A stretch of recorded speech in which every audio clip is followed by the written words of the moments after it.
And peace, everyone. Welcome to my YouTube channel. I am Omeja Mojanique, and today I come to you with no, not that, but still that, because that's a consistent journey. Let go things that don't serve you anymore. But that's not what I'm. Oh yeah, that actually is still in alignment with what I'm about to mention here. All right, so the other day I was out and about in the real world with other humans, and I was looking for a place. I was looking for a cake, a black and white cake. And so it was wanted from a specific place. And so I was journeying to find that. And within that journey, I found a person, or I came upon a person that was standing up at a stoplight. And they had a sign asking for money. And so I pulled up beside them, and I wasn't planning on giving anything. A lot of times I do, but I wasn't planning on it today. And so I had my sunroof open, and I think my passenger window down, or a couple windows down. And so the person said, "Nickels and dimes, anything helps." And that struck a chord with me because I don't hear that often at all. People just be, I mean, some people say change. They don't really get specific. And so that struck a chord with me due to that is something that I pick up. Like if I see a nickel reminds me of my mother. That's something that she would give us when we complete a task, any task. Large, small, it don't even matter. We get a nickel, and it's not every time we get a nickel. These were special nickels. Now, mind you, we did hours. I'm talking about 3 and 4 hours putting in pipes in the ground for a sewer line, tearing down, demolishing somebody's house and cleaning that up. We get a nickel. I'm talking about hours. Child labor law. Somebody come and help us, because I know something ain't right with the numbers here. We get a nickel. And so for me, when she said nickel, and I find dimes a lot. For me, that's more of a spiritual connection, because I will find some dimes randomly, and I know I walked past this area and didn't see this dime.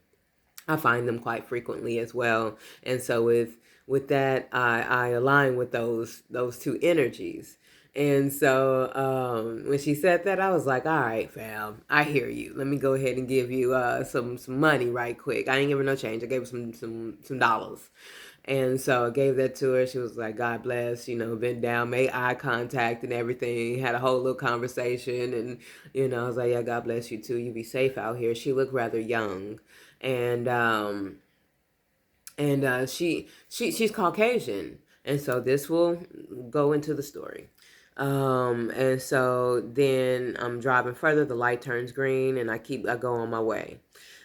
And then I reach a place, again, I'm trying to get to this destination, and the way the GPS had sent me, I was a little perturbed because it had me going all this little wiggly little route, just this all over the place, stop signs, when it could just have me go down this street. Maybe I missed it. I could have missed it. I didn't have the volume up, and I was just driving. But when I did see it, I had to go this route, and so I went this route. And so it led me to that person. And then I was like, you know what? As I continue to go, I was like, you know what? Forget this GPS. I'm sick of it. I know where it is. I see it right here. So I decided to turn before the actual turn. And I went this route, and it turns out there was a whole gate that divides where I was going to, but there's a big plaza center and a lot of parking spaces. So you know what? I'm just gonna park here, and I went ahead and did my little turn, went in this little parking spot. Now I'm facing the place that I'm gonna go. The gate is right there, but it has these breaks within the gate that you can walk through and get into this other space where I'm going to. And so I was like, okay, I'll just park here, and I did.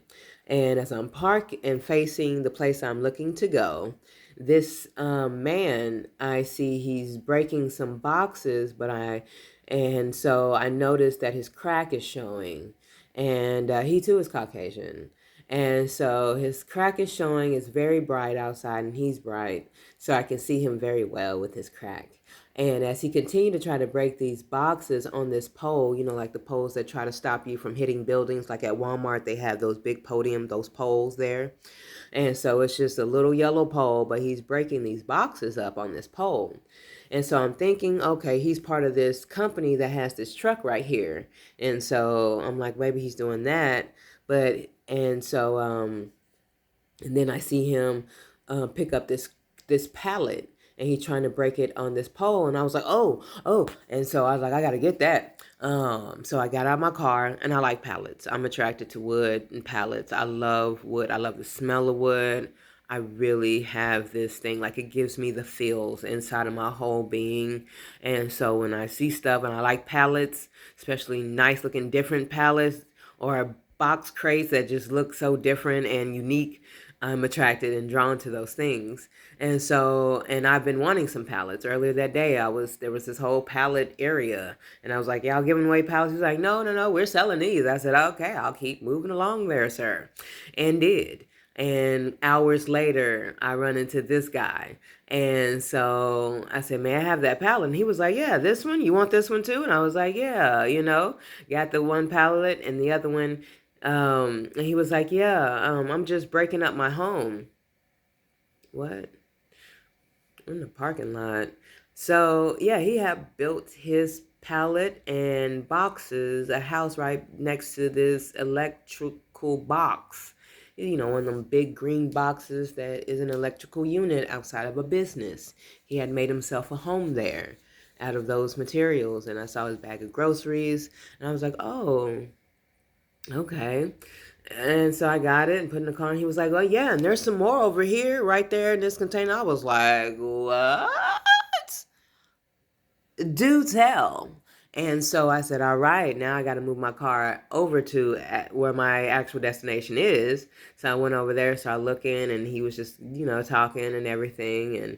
And before I even moved, though, my thoughts were, doesn't he understand his Caucasian, his white privilege here in the US of A? But I quickly went away with that thinking, because it's like, hey, none of my business. So then, like I said, he directed me to this area where they're throwing away lots of wood, lots of box materials, different things that I am drawn to. And I got some 4x4s. I got a whole bunch of stuff. I was so grateful. I gave him the rest of the money that I had for the nice tip, and he was so kind. And he was like, yeah, there's another place too that has it's a diesel place that have really thick boxes and all this other. He just going. I was like, bet, you better tell me something there. So I appreciated what he gave to me. And so later on, though, not later on, because it wasn't the same day, it's today. I'm thinking about these people that I met, and I am appreciative of them, how they took me out of my head. And so then I thought, but aren't they using their privilege, their white privilege here in the United States? And then it came to me, what about your privilege? Are you not using that? And I said, ooh, you better talk to me, spirit. I have privilege too. And that privilege is based on division. And that's what this whole race war, like stuff that's going on around the country and internationally, it's all racial, and it's just division. Like we all have privilege. We all have rights, inalienable rights. We all have we're humans. We have access to any and everything, as long as we're open to receiving that, as long as we're not blocking ourselves off according to what society has gifted us to use to block ourselves. As long as we let that go, we can move a lot more easier. I can move a lot more easier in this life when I let those divisive things leave my spirit, my mind, and my energy field. You know what I'm saying? They're living in the space that they're choosing to live in, just as I am. As long as I'm ignorant of my true power, I will continue to live ignorantly. Right? So now that I know the truth of myself, the truth of my reality is that it's abundant. And it's perfectly clear to me that it's abundant. It is perfectly clear. And I'm so grateful that I was able to spread energy and to give them something. You know what I'm saying? Because I have something. Life is always gifting me something. Food, clothing, shelter, finances, whatever it is, I'm always being gifted something every day that I open my eyes. Even in that is a gift, opening my eyes. Because somebody didn't do it today. Somebody did it and they couldn't see. I still got the gift of sight. Do you hear me? So my gifts are truly very clear to me. What am I doing with them? So I'm grateful that I ran into those two people so that I can see myself more clearly. I truly am. They were both a gift to me. So yes, I'm allowing that to allow myself to walk more in more gratitude and more joy and more pleasures, and to expand my consciousness in that, and to expand others' consciousness by sharing my own growth. So yeah, this whole racial divide, it's silly. It's nothing. And I'm choosing to let that go. I let it go today, and I've chosen it. And I think that's one of the best decisions I could have made today, this year, thus far. And I'll continue to make great decisions. So yeah, I want to gift that to you all. This racial divide, this black and white, and it's weird that it's just black and white when there's, I don't know, Asians, Mexicans, Latinas. There's so many other people here. But why even include them? That's silly too. Don't even include them in the foolishness. It's unnecessary. So I'm grateful for that too. But as far as this whole black and white thing, I'm over it. And I get that it's Black history, and I'm grateful for it, that we're acknowledging things I've never even known was us. So I'm grateful for this. It's allowing me to just be fully engulfed in the greatness of humans, and then my ancestors and what they were able to create in the space that wasn't even given to them, that was taken away and held them hostage. And you can't do this, that, and the other. I don't have to live that now, though. I don't care what is happening in this world. I don't have to live in that now, just as some of them didn't. They knew the external forces that were there to stop them from their gift, but they didn't yield to it. They didn't. They kept going every day, showed up and showed out. And that's what I'm here to do. So thank you, ancestors. Thank you presently. Thank you myself for seeing it. And I want to gift that to you all. Please take it. I think life is about love and sharing that love and greatness and celebrating that in our lives. So yeah, go do that. Celebrate yourself that you're still here and that you have full autonomy. You know what I'm saying? Nobody can control you. If you truly hold on to that, you control you and only you. That's really what it is. And once you realize that you are in full control of yourself, can't nobody make you go to that job you hate anymore. Can't nobody go make you go to that family situation anymore. Be around that person that is suspicious. Can't nobody make you do that. You don't have to. Only you's making you do that. So just stop. I want to gift you that. Just stop. Take a moment. Look at yourself. See what it is that you truly want to involve yourself in. All right, that's it. I love y'all. Take care of yourself. I support you in what you're doing, your growth, and your journey. Take care of yourself. Love yourself and one another. I promise you, things do get easier. Peace.